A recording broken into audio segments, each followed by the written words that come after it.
The distinct forms of speech heard around Bremen, Germany and Interlaken, Switzerland are considered regional dialects of the German language.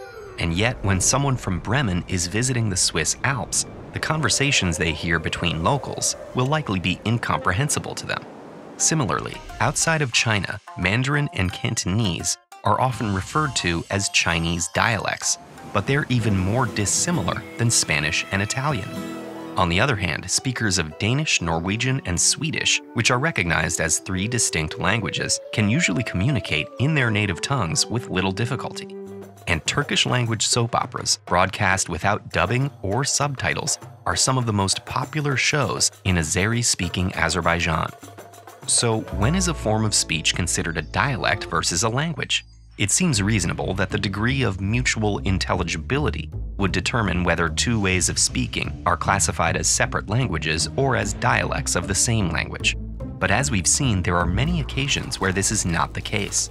Perhaps surprisingly, the distinction between a language and a dialect usually has nothing to do with pronunciation, vocabulary, or any other linguistic features. However, it's not coincidental either. It's a matter of politics.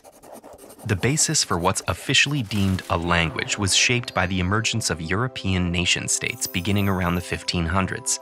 In order to establish and maintain centralized governments, clear territorial boundaries, and state-sponsored education systems, many nation-states promoted a standardized language. Which form of speech was chosen to be the standard language was usually based on what people spoke in the capital. And while other forms of speech persisted, they were often treated as inferior. This tradition extended across the globe with European colonization and into modern times. Italy, for example, has at least 15 of what might be called regional dialects. One of them, the Florentine dialect, became known as Standard Italian when the country politically unified in 1861.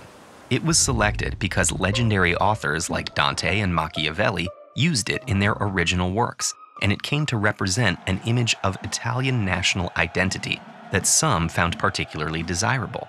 Later on, in his attempt to establish a unified fascist state, Italian dictator Benito Mussolini saw language standardization as an important objective. His government promoted Standard Italian while prohibiting other forms of speech from the public sphere, framing them as backward and unsophisticated.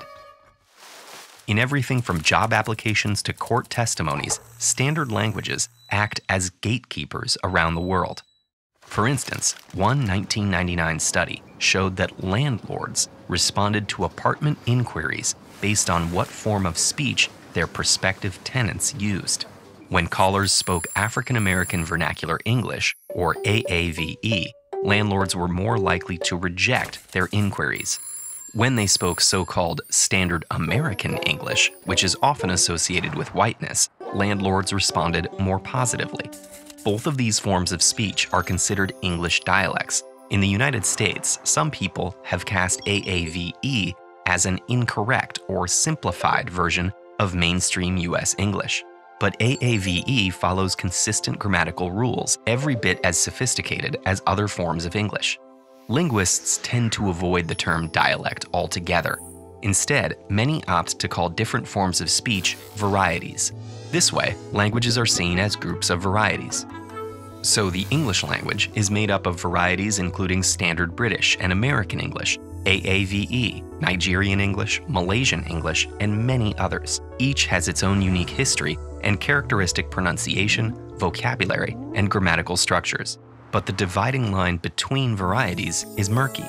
Human language, in all its cross-pollinating, ever-evolving glory, naturally resists the impulse to sort it into neat buckets. Oftentimes, forms of speech exist on a kind of linguistic continuum, where they overlap with others, and the differences between them are gradual, not clear-cut. And that's the confounding beauty of the dynamic, diverse, and dazzling universe of human communication. Okay, but where did human language even come from in the first place? Learn more about its suspected origins with this video, or explore how languages change and evolve with this one.